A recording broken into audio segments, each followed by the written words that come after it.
Welcome to Music and Ministry. My name is Keegan. Hey, if you haven't already, go ahead and hit the subscribe button, activate those notifications, and you won't miss any of the content that I have coming out in the future. I'm excited to get back to this. I actually started this channel a couple of years back and had a plan to do it weekly, and then my life changed. God moved my family and I from DFW down to Central Texas. I went from my role as a worship pastor into a lead pastor, and I have been learning and growing and have simply not had the time to dedicate to this channel until now. So I'm super excited to get back to it. We're going to talk about music and ministry. Those are the two things that I've probably been most passionate about for all of my life. I've been most involved in those two areas all of my life. And so I hope that I can share something that encourages, that inspires, it really helps those that are in either one of those areas in their life or in pursuit of those two things. I want to be able to help you. There's things that I've learned to hold on to, and there's things I've definitely learned to let go of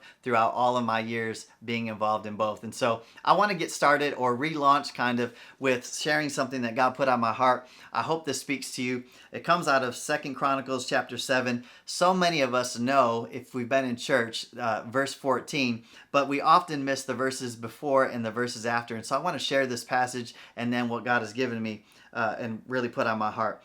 Starting in verse 11, so Solomon finished the temple of the Lord as well as the royal palace. He completed everything he had planned to do in the construction of the temple and the palace. Then one night the Lord appeared to Solomon and said, I have heard your prayer and have chosen this temple as the place for making sacrifices.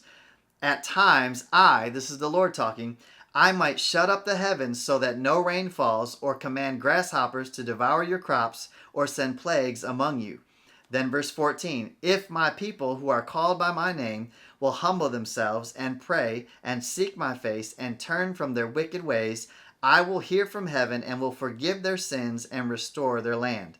My eyes will be open and my ears attentive to every prayer made in this place, for I have chosen this temple and set it apart to be holy, a place where my name will be honored forever. I will always watch over it, for it is dear to my heart. He continues in verse 17.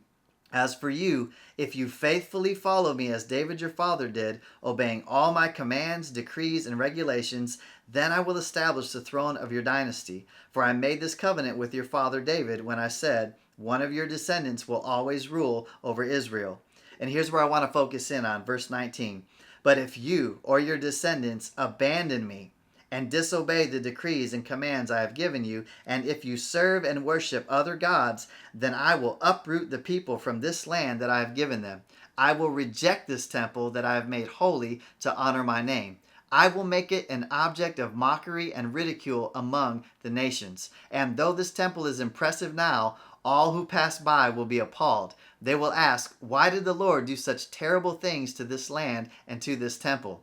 And verse 22, and the answer will be, because his people abandoned the Lord, the God of their ancestors who brought them out of Egypt, and they worshipped other gods instead and bowed down to them. That is why he has brought all these disasters on them.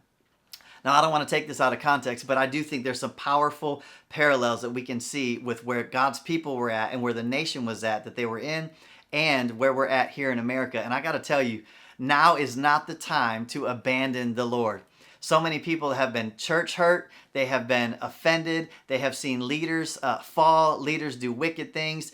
Can I tell you, all of those are horrible things, but they're not reasons to abandon the Lord. Now more than ever, the world needs to see people who are going to be faithful to God, who are going to follow through, who are going to run with God for the rest of their life, all their life, not wavering.